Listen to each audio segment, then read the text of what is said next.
TradeTheNBI.com. This is John. This report is for, well, what day? 13th of March. Go figure. Well, there you see it. We ended up at parity to the year, right down there at the 38.95 range. Little pre-market bounce coming off that. Our expectation, though, is a move to the full zero. Now 0% is rising slightly here. So, and also we're seeing a current spike back up of NBI white.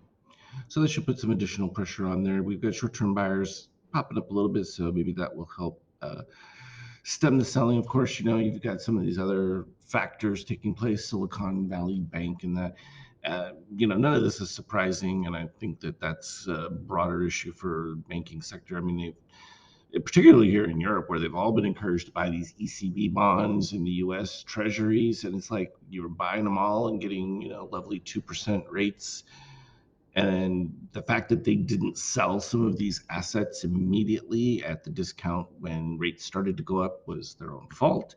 And when you get that far behind, you scare some people. And look at, they had to run on their deposits. And is the Fed or someone going to step in to help stave that off? Maybe, maybe not. Would they mind seeing more mergers and acquisitions as far as smaller banks? Because they're all going to lose their investor equity completely when you look at, you're holding these, 4%, 3%, 30-year mortgages you're in for because of the loss of capital with rising rates. Now, if you hold it long enough and theoretically believe the Fed is going to reduce rates again, you could come back to parity sometime in the future. Maybe. But you're going to have to mark the value of it to current rates. You're in a big hole, not to mention all the capital that you've tied up and actually are behind on. So you're either going to have to raise new capital, and good luck with that. They tried and weren't successful. So it just shows you how bleak that situation was. From an NQ standpoint, right at that 50%. So that was the expectation with the NBI white at this particular stage. So at that point, we start to look for, do we have any signs of new buying at that 50%? DOC, red following green, following short-term buyers. That may be enough to give it what it needs.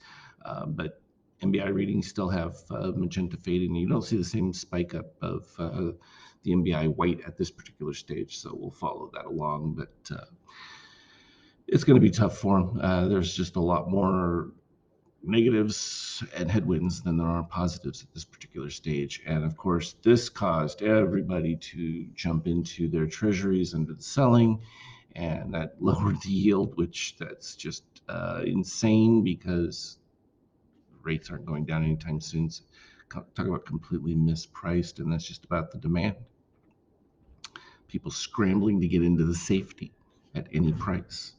And they'll suffer too, because when that calms down and treasury yields go back up, they'll be underwater on those as well. So it's this vicious cycle when they're not prepared and not seeing things clearly.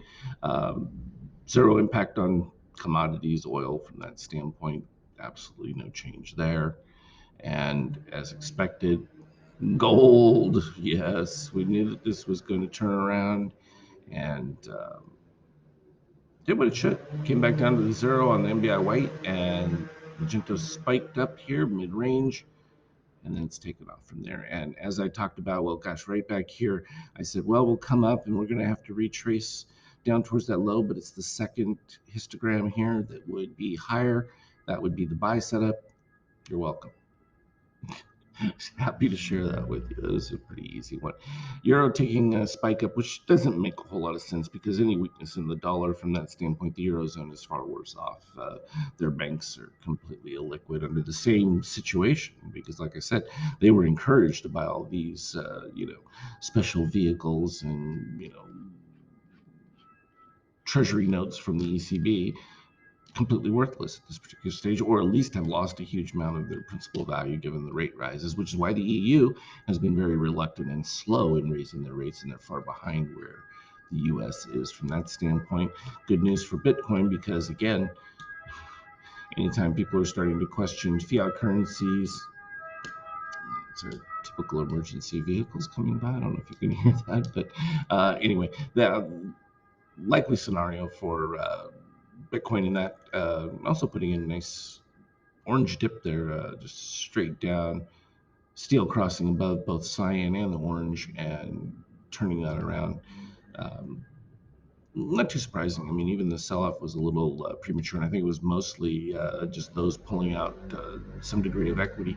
Now, we had expected some pullback into this positive extreme range that was down here. We got close to that secondary open and the close of the primary positive extreme, so that was fairly decent. Not a complete fill, but pretty darn close to it.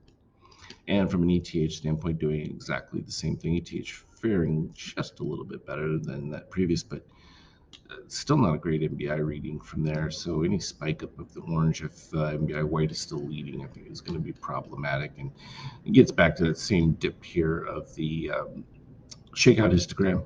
You're going to get a pop back up that's going to fade off a little bit, and then the secondary P2 pivot. And of course, my TS had faded earlier, bouncing back like it does every weekend. I don't know why it does that every single weekend. Didn't do any updates or anything because I canceled all the backups, so it wouldn't do that, but it still did it anyway. Worked to figure that one out because it was nice intraday trade charts to show, but it was all pretty clean. Yeah, well, if I get them up, I will definitely put them on the Skype chat for you to take a look at. But nothing out of the ordinary. Your yield for the S&P is less than treasuries, which are still less than inflation. So everybody's a loser. That's the end of it. As always, though, trade well. Look for me in the Skype chat. Talk again later.